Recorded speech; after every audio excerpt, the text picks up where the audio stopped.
Indian film industry చరిత్రలో 2022 ఓ సరికొత్త పాఠంగా నిలిచిపోనుంది.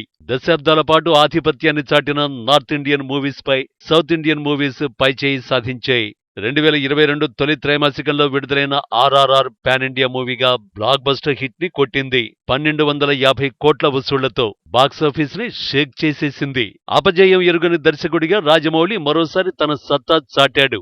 రామ్ చరణ్, ఎన్టీఆర్లకు పాన్ ఇండియా స్టార్స్ గా తిరుగులేని క్రేజ్ ఆర్ఆర్ఆర్ మూవీతో వచ్చింది. ఆ తర్వాత రిలీజ్ అయిన కేజీఎఫ్ చాప్టర్ 2 పాన్ ఇండియా మూవీగా 1250 కోట్లు కొల్లగొట్టింది.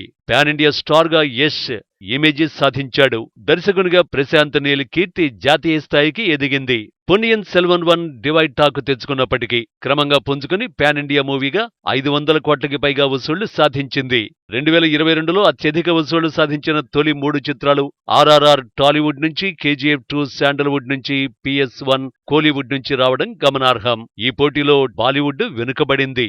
ది కశ్మీర్ ఫైల్స్ మాత్రమే మంచి వసూళ్లు సాధించింది. బ్రహ్మాస్త్ర నష్టాల బారిన పడకుండా గట్టెక్కింది. టోటల్ గా బాలీవుడ్ భారీ ప్రాజెక్ట్స్ తో సహా అన్ని ప్రాజెక్ట్స్ నష్టాల పాలయ్యాయి. శాండల్వుడ్ నుంచి 16 కోట్ల బడ్జెట్ తో రూపొంది పాన్ ఇండియా మూవీగా 400 కోట్లకి పైగా వసూళ్లతో సరికొత్త బెంచ్ మార్క్ ని సెట్ చేసింది కాంతారా.